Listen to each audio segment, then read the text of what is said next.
नमस्कार दर्शक पवित्र चलतु जाणीनवा आज दिन सबकि टॉप न्यूज अपडेट देश विदेश आरंभ कर ओडिशार समस्त गुरुत्वपूर्ण खबर जापर आज भिडियो न्यूज देखा पूर्व आपण अनुरोध आपण मैंने प्रत्येक दिन सका जल्दी उठू शारीरिक व्यायाम करूँ निज स्वास्थ्यर जत्न नियंतु आमको हृदय बल पाते निज लाइक कर चैनल को सब्सक्राइब कर दिंतु चलतु नजर पकड़ आज प्रथम खबर पर आज प्रथम खबर बलंगा पीड़िता शेषकृत्य संपूर्ण समूह नामच पट पर दिगला खबर बलंगा पीड़िता शेषकृत्य संपूर्ण समूह नामच पट पर दिगला खबर पीड़िता घर पाख मस्जिद निकट प्रार्थना स्थल में समस्त एकत्र हो नामच पाठ पढ़ते पीड़िता पार्थिव शरीर को घर पछपटर कबर दिखाई प्रशासन पक्ष व्यापक सुरक्षा व्यवस्था कराई सूचना मिली।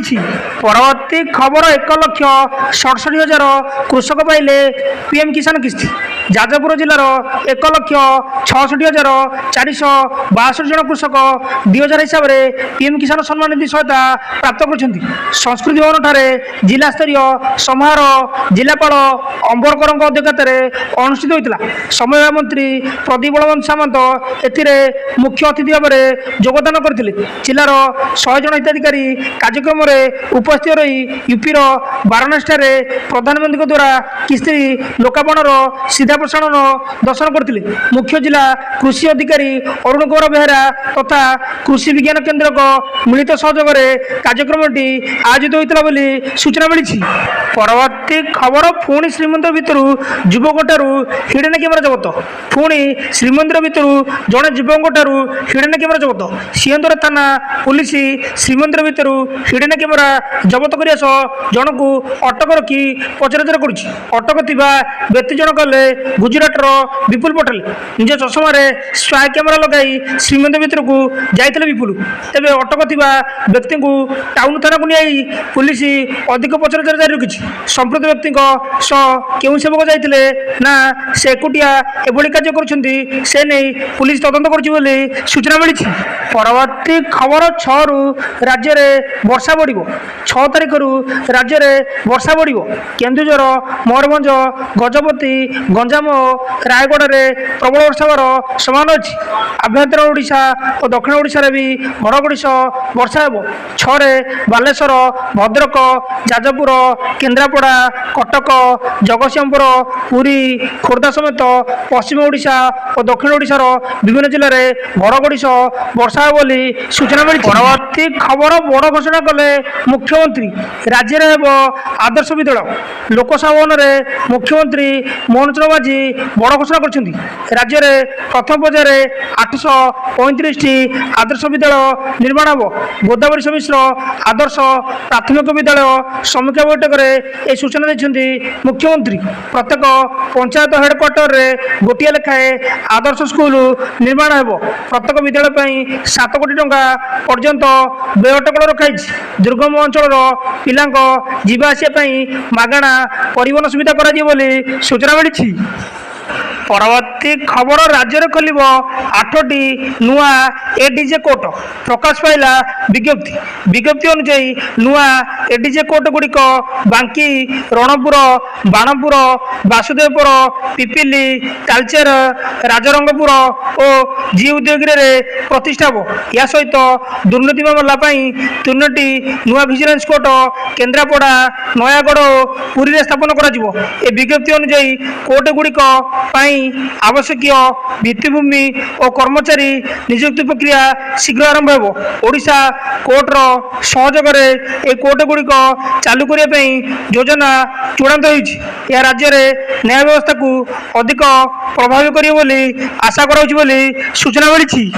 परवर्ती खबर ओडिशा गौरव आणिले अभिनेत्री प्रकृति मिश्र जातीय चलचित्र पुरस्कार चयन कमिटी सर्वकनिष्ठा जूरी निज अभिनयर जादू देखाई पूर्वर प्रकृति जातीय स्तर में पुरस्कार पाई बेले एवं जातीय स्तर में जूरी भाव एक दायित्वपूर्ण भार संभाली समस्त आकर्षण केन्द्रबिंदु पालटिवा सह जातीय स्तर में पुणी थे चर्चा रही अभिनेत्री प्रकृति मिश्र देशर सर्वकनिष्ठ जूरी सदस्य भाव दायित्व तुलाई सूचना मिली। परवर्ती खबर ओभाल इंग्लैंड को मैच ହେଲା ଭାରତୀୟ ଟିମ୍ ବଡ଼ ରେକର୍ଡ କଲେ ମହମ୍ମଦ ସିରାଜ। ଭାରତ ଏବଂ ଇଂଲଣ୍ଡ ମଧ୍ୟରେ ଖେଳାଯାଇଥିବା 5 ମ୍ୟାଚ୍ ବିଶିଷ୍ଟ ଟେଷ୍ଟ ସିରିଜର ଶେଷ ମ୍ୟାଚ୍ରେ ଟିମ୍ ଇଣ୍ଡିଆର ରୋମାଞ୍ଚକର ବିଜୟ ହାସଲ କରିଛି। ଇଂଲଣ୍ଡକୁ ଏକ ରୋମାଞ୍ଚକର ଢଙ୍ଗରେ ପରାସ୍ତ କରିଛି ଟିମ୍ ଇଣ୍ଡିଆ। ସିରିଜକୁ ବରାବର କରି ନିଜର ପ୍ରତିଷ୍ଠା ବଞ୍ଚାଇବାରେ ସଫଳ ହୋଇଛି ଭାରତୀୟ କ୍ରିକେଟ ଦଳ। ସିରାଜ ଏହି ମ୍ୟାଚ୍ରେ ଚମତ୍କାର ପ୍ରଦର୍ଶନ କରିଛନ୍ତି ବୋଲି ସୂଚନା। ପରବର୍ତ୍ତୀ ଖବର, ଘରୋଇ ପ୍ରତିଷ୍ଠାନ ପାଇଁ ବଦଳିଲା ନିୟମ, ମହିଳା କରିପାରିବେ ନାଇଟ୍ ସିଫ୍ଟ। ଘରୋଇ ପ୍ରତିଷ୍ଠାନରେ କାମ କରୁଥିବା ମହିଳାଙ୍କୁ ନେଇ ବଡ଼ ଖବର। କୋହଳ ହେଲା ଘରୋଇ ପ୍ରତିଷ୍ଠାନରେ ମହିଳାଙ୍କ ନାଇଟ୍ ଡ୍ୟୁଟି ନିୟମ। ଏନେଇ ଶ୍ରମ ବିଭାଗ ପକ୍ଷରୁ ବିଜ୍ଞପ୍ତି ପ୍ରକାଶ ପାଇଛି।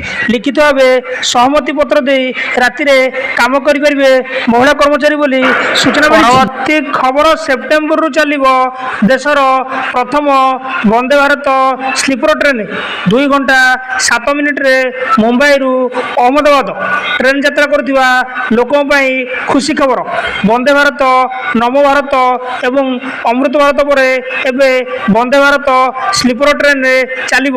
ଗୁଜରାଟର ଭାବନଗରଠାରେ ରବିବାର ଦିନ ଏକ କାର୍ଯ୍ୟକ୍ରମରେ ରେଳମନ୍ତ୍ରୀ ଅଶ୍ୱିନୀ ବୈଷ୍ଣବ କହିଛନ୍ତି ଯେ ଦେଶର ପ୍ରଥମ ବନ୍ଦେ ଭାରତ ସ୍ଲିପର ଟ୍ରେନ୍ ସେପ୍ଟେମ୍ବରରେ ଆରମ୍ଭ ହେବ। ଏ ଟ୍ରେନ୍ 2 ଘଣ୍ଟା 7 ମିନିଟ୍ରେ ମୁମ୍ବାଇରୁ ଅହମ୍ମଦାବାଦ ଯିବ ବୋଲି ସୂଚନା ମିଳିଛି। ପରବର୍ତ୍ତୀ ଖବର, ପେଟ୍ରୋଲ ପମ୍ପ ଆଡ଼େ ଯାଇଥିଲେ ଛାତ୍ରୀ, ସିସିଟିଭି ଫୁଟେଜରୁ ମିଳିଲା ସୁରାକ। ବାଲେଶ୍ୱର ଏଫ୍ଏମ୍ ପୀଡ଼ିତା ସୌମ୍ୟଶ୍ରୀଙ୍କ ମୃତ୍ୟୁ ଘଟଣାରେ ନୂଆ ସୁରାଗ ସାମ୍ନାକୁ ଆସିଛି। ଏଫ୍ଏମ୍ ଛାତ୍ରୀ ଆତ୍ମାହୁତି ଉଦ୍ୟମ ଦିନର ଏକ ଫୁଟେଜ ଭାଇରାଲ ହେଉଛି। ଫୁଟେଜରେ ଛାତ୍ରୀ ଚାନ୍ଦିପୁର ରାସ୍ତାରେ ନିକଟସ୍ଥ ପେଟ୍ରୋଲ ପମ୍ପ ଆଡ଼େ ଯାଇଥିବା ଦେଖିବାକୁ ମିଳିଛି। ଜୁଲାଇ 12 ତାରିଖ ପୂର୍ବରୁ 10ଟା 44 ମିନିଟ୍ରେ ଏହି ଦୃଶ୍ୟ ସିସିଟିଭିରେ କଏଦ ହେଉଛି। ଅନ୍ୟପକ୍ଷେ ସିସିଟିଭି ଫୁଟେଜକୁ ନେଇ କ୍ରାଇମବ୍ରାଞ୍ଚ ତନାଘନ ଆରମ୍ଭ କରିଥିବା ବେଳେ କ୍ରାଇମବ୍ରାଞ୍ଚକୁ ଏକ ବଡ଼ ପ୍ରମାଣ ମିଳିଛି। ଏହି ଫୁଟେଜ ଏଫ୍ଏମ୍ କଲେଜରୁ ଚାନ୍ଦିପୁର ଆଡ଼କୁ ଯାଇଥିବା ରାସ୍ତାର ବୋଲି ଜଣାପଡ଼ିଛି ବୋଲି ସୂଚନା ମିଳିଛି। ପରବର୍ତ୍ତୀ ଖବର, ସାଧାରଣ ଲୋକଙ୍କୁ ଆଶ୍ୱସ୍ତି, 35ଟି ଔଷଧର ଦାମ କମେଇଲେ ସରକାର। ସ୍ୱାସ୍ଥ୍ୟସେବାକୁ ସୁଲଭ କରିବା ଉଦ୍ଦେଶ୍ୟରେ ଏନ୍ପିପିଏ ସାଧାରଣ ଜନତାଙ୍କୁ 35ଟି ଜରୁରୀ ଔଷଧର ଦର କମାଇବା ଆଶ୍ୱସ୍ତି ଦେଇଛି। ଏହି ଔଷଧଗୁଡ଼ିକ ଔଷଧ କମ୍ପାନୀ ଦ୍ୱାରା ବିକ୍ରି କରାଯାଏ, ଯାହାର ଖୁଚୁରା ଦାମରେ ହ୍ରାସ କରାଯାଇଛି। ଦର କମିବା ଦ୍ୱାରା ପୁରୁଣା ରୋଗରେ ପୀଡ଼ିତ ଥିବା ରୋଗୀମାନଙ୍କୁ ଲାଭ ମିଳିବ, କାରଣ ଏଥିରେ ହୃଦରୋଗ ଏବଂ ଫୁଲା କମିବା ଭଳି ଔଷଧ ମଧ୍ୟ ସାମିଲ ଅଛି ବୋଲି ସୂଚନା ମିଳିଛି। ପରବର୍ତ୍ତୀ ଖବର, ମଝି ଦରିଆରେ ବୁଡ଼ିଗଲା ଡଙ୍ଗା, 68 ମୃତ, 74 ନିଖୋଜ। ୟେମେନର ଅବୟାନ ପ୍ରଦେଶର ଉପକୂଳରେ ପ୍ରବାସୀ ଭର୍ତ୍ତି ଏକ ଡଙ୍ଗା ବୁଡ଼ିଯାଇଛି। ଡଙ୍ଗାରେ 154 ଜଣ ଥିଲେ। ସେମାନଙ୍କ ମଧ୍ୟରୁ 68 ଜଣଙ୍କର ମୃତ୍ୟୁ ଘଟିଛି ଏବଂ 74 ଜଣ ନିଖୋଜ ଅଛନ୍ତି। ସ୍ଥାନୀୟ ଅଧିକାରୀଙ୍କ ଅନୁଯାୟୀ ଡଙ୍ଗାରେ ଥିବା ସମସ୍ତ ପ୍ରବାସୀ ଇଥିଓପିଆରେ ଥିଲେ। ସେମାନେ ୟେମେନ ଦେଇ ରୋଜଗାର ଆଶାରେ ସାଉଦି ଆରବକୁ ବାହାରିଥିଲେ। ଦୁର୍ଘଟଣାରେ କେବଳ 10 ଜଣଙ୍କୁ ଉଦ୍ଧାର କରାଯାଇଛି, ଯେଉଁଥିରେ 9 ଜଣ ଇଥିଓପିଆନ ଏବଂ ଜଣେ ୟେମେନ ନାଗରିକ ଅଛନ୍ତି ବୋଲି ସୂଚନା ମିଳିଛି। ପରବର୍ତ୍ତୀ ଖବର, ଆସନ୍ତା 14ରେ ଏଫ୍ଏମ୍ କଲେଜରୁ ଭୋଗରାଇ ପଦଯାତ୍ରା କରିବ କଂଗ୍ରେସ। ଆଗାମୀ ଦିନରେ ପୀଡ଼ିତାଙ୍କୁ ନ୍ୟାୟ ଦେବାକୁ ଲଢ଼ିବ କଂଗ୍ରେସ। ଅଗଷ୍ଟ 15 ସ୍ୱାଧୀନ ଦିବସ ପୂର୍ବରୁ 14 ତାରିଖରେ ଫକୀରମୋହନ କଲେଜରୁ ଭୋଗରାଇ ପର୍ଯ୍ୟନ୍ତ ପଦଯାତ୍ରା କରିବ କଂଗ୍ରେସ। ପଦଯାତ୍ରା ପହଞ୍ଚିବା ପରେ ସନ୍ଧ୍ୟାରେ ଭୋଗରାଇରେ ସାଧାରଣ ସଭା ଅନୁଷ୍ଠିତ ବୋଲି ପିସି ସଭାପତି ଭକ୍ତଚରଣ ଦାସ କହିଛନ୍ତି। ସାମ୍ବାଦିକ ସମ୍ମିଳନୀରେ ଭକ୍ତଚରଣ ଦାସ କହିଛନ୍ତି, ବଳଙ୍ଗା ପୀଡ଼ିତାଙ୍କୁ ନ୍ୟାୟ ନ ମିଳିଲେ ଡିଜି ଅଫିସ ଘେରାଉ କରାଯିବ। ଏହା ସହିତ ପୀଡ଼ିତା ନିଆଁ ଲଗାଇଥିବା ସ୍ଥାନରୁ ନିମାପଡ଼ା ପର୍ଯ୍ୟନ୍ତ ପଦଯାତ୍ରା ହେବ। ପରେ ନିମାପଡ଼ାରେ ସାଧାରଣ ସଭା କରାଯିବ। ପୀଡ଼ିତା ଯେତେବେଳେ ହସ୍ପିଟାଲ ଆସିଥିଲେ ନିଜେ ହୁଇଲ୍ ଚେୟାରରେ ବସିକି ଆସିଥିଲେ, ତେବେ କେଉଁ ପରିସ୍ଥିତିରେ ତାଙ୍କର ମୃତ୍ୟୁ ହେଲା? ଏବେ ପ୍ରଶ୍ନ ଆସୁଛି, ତାଙ୍କୁ କାହିଁକି ଦିଲ୍ଲୀ ଏମ୍ସକୁ ସିଫ୍ଟ କରାଗଲା? ପୀଡ଼ିତାଙ୍କ ବୟାନ ମଧ୍ୟ 3 ଥରରୁ ଅଧିକ ସମୟ ରେକର୍ଡ ହୋଇଛି। ସେତେବେଳେ ତାଙ୍କର ସ୍ୱାସ୍ଥ୍ୟ ଅବସ୍ଥା କିପରି ଥିଲା ବୋଲି ପ୍ରଶ୍ନ କରିଛନ୍ତି ପିସି ସଭାପତି। ସେହିପରି ଏଫ୍ଏମ୍ କଲେଜ ପୀଡ଼ିତାଙ୍କ ମୃତ୍ୟୁ ଘଟଣାରେ 2 ଜଣଙ୍କୁ ଗିରଫ ହେବା ପ୍ରସଙ୍ଗରେ ପିସି ସଭାପତି କହିଛନ୍ତି 2 ଜଣ ନୁହେଁ ଆଉ ଯେଉଁମାନେ ଅଭିଯୁକ୍ତ ଅଛନ୍ତି ତାଙ୍କୁ ମଧ୍ୟ ଗିରଫ କରାଯାଉ। କିଏ ପେଟ୍ରୋଲ ଆଣିଥିଲା ତାହା ମଧ୍ୟ ଏପର୍ଯ୍ୟନ୍ତ ସ୍ପଷ୍ଟ ହୋଇନି। କାହା ନିର୍ଦ୍ଦେଶରେ ଏଫ୍ଆଇଆର୍ ଗ୍ରହଣ କରାଗଲା ନାହିଁ ତାହାର ମଧ୍ୟ ତଦନ୍ତ ହେଉ। ସେହି ଅଭିଯୁକ୍ତ ମଧ୍ୟ ଧରା ହେବା ଦରକାର। ଏଫ୍ଆଇଆର୍ ହୋଇଥିଲେ ଝିଅ ଜୀବନ ଯାଇନଥାନ୍ତା ବୋଲି ପିସି ସଭାପତି ଭକ୍ତ କହିଛନ୍ତି ବୋଲି ସୂଚନା ମିଳିଛି।